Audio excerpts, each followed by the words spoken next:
This time on Retro Rippers, we're talking about Ronnie Creager, one of the most underrated skaters who's just been consistently killing it for decades. Let's take a look at his career.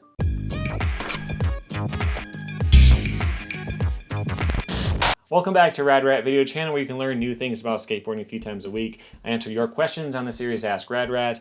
I teach tricks on the Shred School, and I talk about your favorite pros on Retro Rippers. And today we're talking about Ronnie Creager. There's a really good description of him as a person in the Skateboard Mag about 10 years back, and they said that he's just been the most consistent skater. He never had a tech to hesh transformation around 2000 like so many other skaters did. He never had rehab. He never retired and made a comeback. He never had a handrail phase. He was just always been the same consistent guy, getting better and better and better as time went on. And he's always been so singularly focused on skateboarding. But that may have come back to bite him a little bit in our current time, but we'll get to that. But first, let's look at his history. Ronnie was born in 1974 in Orange, California. His first skateboard was this Bruce Lee graphic, although he started skating at around 3 or 4 on his sister's board. I've seen both ages, so I'm not entirely sure. But he was always really interested in skateboarding. But he also played sports at the time. He was into soccer and baseball and stuff like that, but they never really grabbed him as much as skateboarding did. Skateboarding was always for me. I set the standards. I rode when I wanted and rested when I needed. I liked the feeling of being my own coach. Plus, I never had to run laps or do exercises for an hour. All those warm, sunny days wasted away trying to beat another team just made me want to skate more.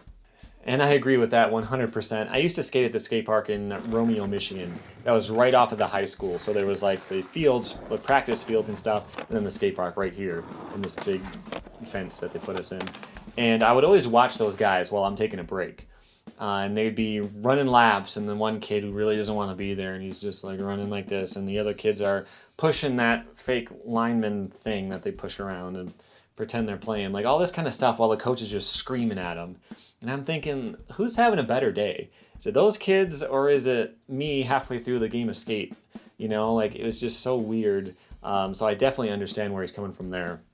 But as a kid, Ronnie did play a little bit of sports, but he never really had a job. There were a couple little things he did. He had a newspaper route when he was a kid, and then he also worked at a skate shop, but he would work in exchange for store credit that he would buy stuff with. Aside from that, skateboarding has been his only real job his whole life. And the Skateboard Mag actually described him this way. He is essentially a big kid, not in a bad way, but in the way that most every 9-to-5er in the world is secretly envious of. Actually, in a way that maybe most everyone is envious of. He's a naturally casual, consistent, mellow big kid with impeccable talent on a skateboard. When he's not skating, he's still playing. Golf, kayaking, shooting BB guns, video games, frisbee, baseball, darts, ping pong, riding motorbikes, you name it. Even from an early age, Ronnie was really good at skateboarding. He started picking up sponsors. He was Flo for Powell for a little while, but his first real sponsors were Hot Skates, which was a shop, and then he got on Foundation. He was actually on Etnies when that started too. He starred in their first ever commercial. And speaking of ads, he was in a Foundation ad, sort of. This is for Poot Clothing, which was an offshoot of Foundation. They made stupidly wide pants, so they advertised it by making enormously, ridiculously huge pants and throwing some girls in there with him. He said he had no idea who they were or anything. He just was happy to be involved in doing something like that, which was kind of cool. But let's see what he was up to in skateboarding at the time. This is from the first Foundation video. This stuff in here is really impressive, especially for a new name in skateboarding like he was. He's got some really cutting edge tricks in there that are brand new still, like switch 360 flips. He's got a backside nose blunt in there, and a lot of other stuff that was just clean and fast. It might not look like much right now, but if you go back and watch stuff from back at that time, people were crawling at 1 mile an hour, sliding for an inch and then stopping and rolling off. He's actually doing stuff that's really clean, but still tech enough to hang with the big guys at the time. Let's take a look at the next video. This is called Superconductor Super Collider, and this came out a year later. He goes a lot further with that switch stuff. He's got a switch flip 5.0, all kinds of nollie stuff. He actually said in an interview much later that he found a lot of tricks easier in switch, so you can see some of that stuff start to pop up. But switch was still pretty new. He was definitely a pioneer with this type of skating. But even from the start, Ronnie didn't have much of an interest in anything outside of the actual skateboarding, like team management or anything like that. He was in ads that were attack ads at the time. So if you're familiar with early 90s skateboard history, there were the big old brands like Powell and a lot of these fresh new brands, and they're all calling each other out and all that kind of stuff. He was in ads like that, and when he was asked about it, he was just happy to be in an ad. He was happy to be skateboarding. He wasn't really thinking about the industry side of it. We were just skating and filming back then, man. That's all we did, and we loved it too. It was fun, because I don't think you ever really feel pressure at that age. There were never any struggles. I don't even think we knew that we were filming for a video at that point. Superconductor basically came from the realization of everyone having all this footage. We'd all been filming so much that we had all this stuff, might as well throw it in an edit and put it out. In fact, he cared so little about what was going on outside of just skating for himself that he didn't realize that he stepped on some toes with that part. He actually stole a song from Justin Gerard's part in 1281, which he didn't realize until he was interviewed about it many years later. He also took this trick, the Switch 360 flip. Someone else did that first, and for someone at my skill level, the idea of stealing a trick seems like such a small thing. Like doing a grind, like I could maybe do a crooked grind on a box at the skate park. If I did that and someone else did it before, no one's gonna care. But if you're at the pro level and you were the first to ever do this thing, you're taking a new trick to a legit spot, then someone else comes behind you and does the same thing, it almost seems like they're trying to make a statement about you. Like yours didn't count, or it sucked, or I'm not gonna film it unless I can do it better, right? So by putting out the same footage, I'm trying to make a statement or something. He wasn't thinking any of that stuff, but it is interesting to see what that mindset was like. I don't think I knew that it could even be taken that way. Rick definitely did the Switch 360 flip there first, which probably inspired me on some level. He's always been one of my favorite skaters ever, but I didn't mean anything by that at all. But despite putting out two really good back-to-back parts and being one of the top pros at Foundation, after a little while he found himself out on the street, and he's not entirely sure why. So what happened, the facts are, Rodney Mullen called him at least a couple times telling him, hey, if anything goes wrong at Foundation, we're here for you over at World, we'll find a spot for you. And then a little bit after that, he gets fired. And so one of the theories was that they found out he had been talking to Mullen, they were worried he was going to jump ship, so they just fired him. But Ronnie has an alternate idea, which is not proven, he doesn't know for sure, but it is something he has explained before.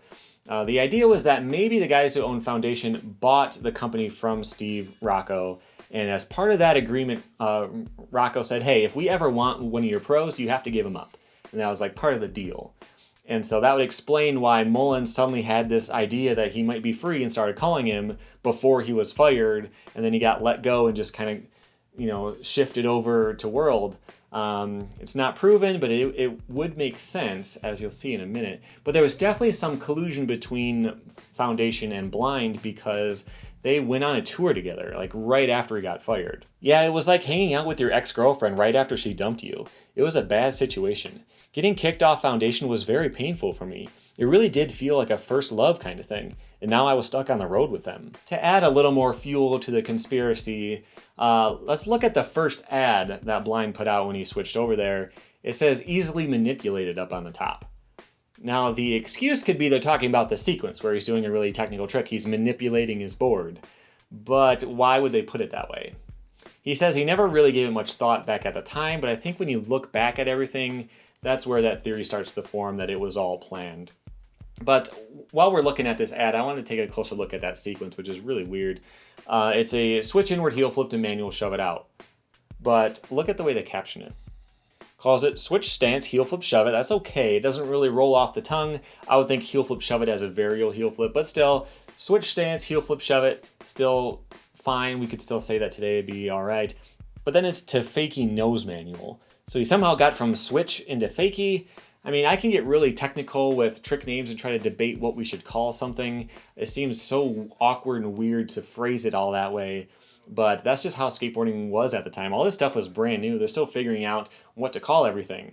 So that name does get the message across. It's just really weird. I just thought I'd point that out because a lot of people are really focused on what something should be on paper, not realizing that this is all just kind of natural. We all just kind of made up this language together. There's no dictionary with skateboarding. You could say something like this and it could still technically be right.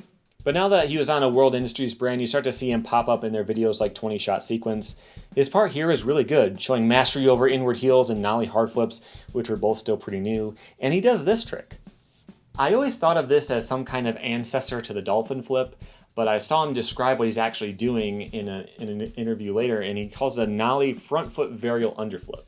So I was thinking he was popping the nose and using his back foot to do like a dolphin heel flip, but no, he's actually underflipping and pulling it up from the front. So I don't know. It's still cool. It's still interesting. It was still probably an invention at the time. It just wasn't exactly what I thought it was. Some of the manual stuff he's doing is really crazy too. Not a lot of people were on Rodney Mullen's level with this kind of stuff, but these tricks put him right up there at top with him. Switch tray nose manual is still hard. And during this time in the 90s, Ronnie was really, really loyal to blind. Right before he joined, a lot of the team had left. He joined and then more of the team left. I think Girl and Chocolate took a lot of the team members. At one point, he was one of the only, I think he was either the only or one of two skaters on the entire team. They gave him the opportunity to leave for a stronger brand at World, but he really wanted to stick it out. He showed a lot of loyalty to the blind family. I got hit up all the time by people who wanted to talk, but I always tried to be loyal. I wanted blind to work. It was always my number one priority, even though they weren't always my highest paying sponsor. I don't like bringing up the money because blind was always more of a family and a home to me. The money didn't matter. He didn't have quite as much success with his shoe sponsors though. He was on Edney's for a little while, but he switched over to Duff's, which was a Rocco brand, and Mullen was on it, so it made sense that he'd be over there. But that didn't last too long either, and he switched over to S. And S went well until their video Menikmati came out. And Ronnie was really unhappy with his part, with the filming, or something about it. There have been times people have asked him about it, and he's just said he didn't want to talk about it. So I'm not entirely sure, but he does mention how all of his parties in his hometown, everyone else was traveling the world and filming. He also mentions that he had a lot more footage that he couldn't use. They told him it didn't go with the music. So his part there is full length, and there's nothing wrong with it, but he just didn't really love it, which is kind of interesting. After that came out, he and S split up and went different ways. And this is what he says about it in his Pro Spotlight from Transworld in 2001. They weren't happy with the way I was skateboarding. I was told at a meeting that I needed to prove myself shoe-worthy and to jump down handrails and stairs to stay on the team. I felt like I was being brainwashed. He clarified later that they would have let him stay on the team technically, but they wouldn't have given him a new shoe, so he wouldn't have been a pro, he wouldn't have been getting paychecks from that. It would technically have been like a demotion. And for a lot of pro skaters, their shoe money is one of the biggest paychecks they get, so that would have been a really big deal. So they didn't really kick him off, but they put him in a position where he was really likely to quit. But since we're looking at his Pro Spotlight from 01, I wanted to point out a couple other things I noticed in there. First was that they said it took them 2.5 years to get him to actually do it. So Sue Trin, the photographer he was working with, would take a picture for the article, and then he would take it. Ronnie would take it and use it for an ad or something. He would never like stack up the pictures. So Sue had to start lying to him, saying that the photos didn't turn out or there was something wrong with them or whatever, so that he could start, stacking them and try to build up enough to make this thing happen. And so it was just like, they said it was like pulling wisdom teeth to get him to actually do an interview, which I thought was kind of interesting. It seems to fit in with his personality. But I want to take a look at this one other question from it. What's the hardest trick you've ever tried? I get frustrated with my flat ground tricks all the time. That's a tough one. I usually don't try it if I think it's too hard. I've had some fun with 720 flips.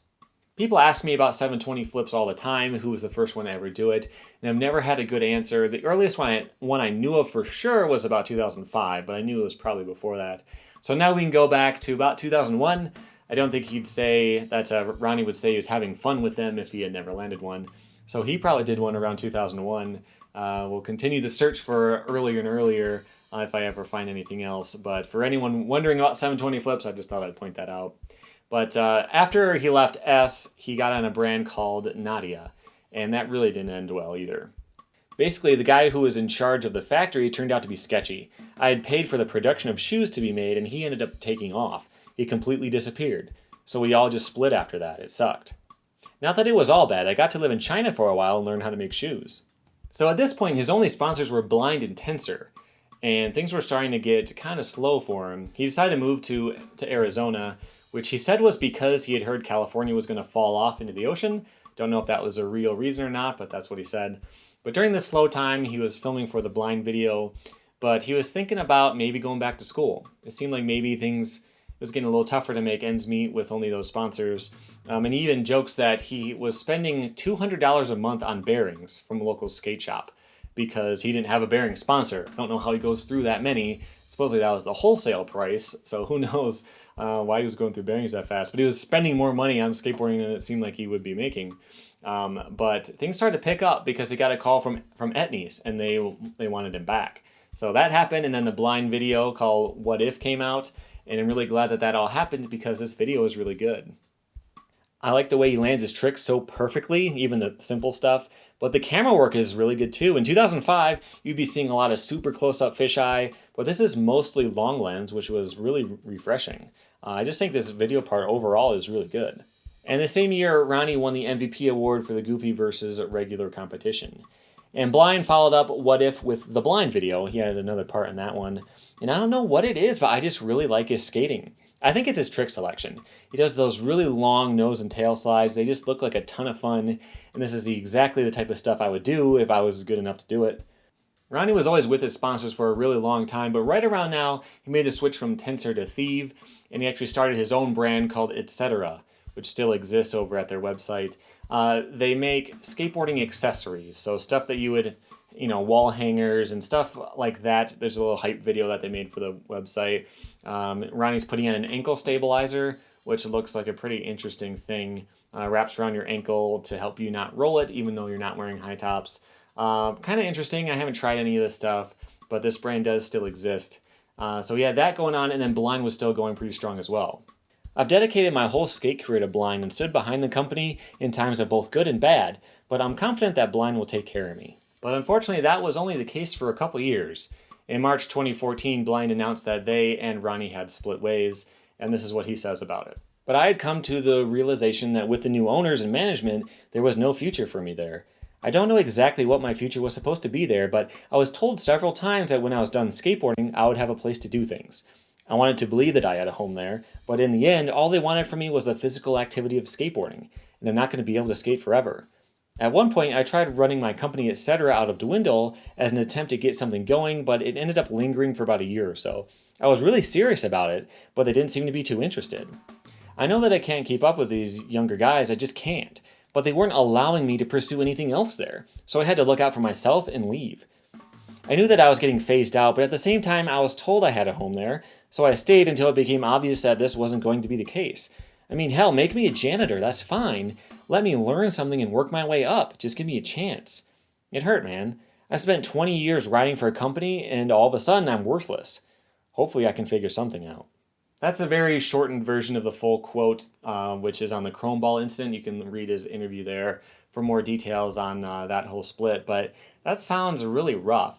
I know from the beginning, as a kid, he wasn't really interested in team management and, designing his own graphics and all that type of stuff. But as he got older and it became more and more necessary, and he came to them with an idea and really showed initiative and wanting to continue his career outside of it, it just really sucks that they didn't let him or they didn't take him seriously like that. So I don't know, that really sucks. But he did start his own thing. It's called High School Dropout brand, which is a debt company. He says one of the hardest things about it has been learning how to do the sales side of it. He's been a pro skateboarder for 20-something years, but as far as being a brand owner and everything, he's struggled a little bit. And I can show you an example of that. When you try to find the website for High School Dropout brand, you'll run into a couple things. Their site, highschooldropoutbrand.com, does not work anymore, and their other site, hsdskate.com, does not work either, and neither does their Instagram. There's one that's on private with a couple of posts, one on public that doesn't have any posts. So I was sure that the brand was out of business in some way, but Ronnie was talking about it on social media somewhere. But I found his personal website, ronniecreager.com, does sell High School Dropout boards. So if you want them, that's where they are. He's also got some other interesting things on there, like the skate rings, which have these two little rings that you can turn, and you can come up with combo ideas and stuff based on the rings. He's got stickers, he's got all that kind of stuff as well. And in addition to that, he's got social media. He's got his Instagram, Twitter, Facebook. He's even got a YouTube channel, which is pretty cool. You can watch raw cuts of stuff being filmed for videos and just see what the process was like, which I always find pretty interesting. Like he's cheating. Can't do it without wax, you little pussy. So that's where Ronnie is right now. Seems like things have started to take a turn for the better since everything went down with Blind, at least I hope. So if you want to keep up with him, he's got all those social media channels and his website and his channel on YouTube, which I definitely recommend. I'll try to find the working links for all that stuff and put them below so you don't spend all afternoon trying to find them like I did. But until the next video, you can tap the logo on the center of the screen to subscribe. And you can go to radratvideo.com to submit your questions for Ask Radrat, suggestions for the next Retro Rippers, or to buy this shirt if you're interested in that. But until next time, check out these videos, and I'll see you next time. Thanks for watching.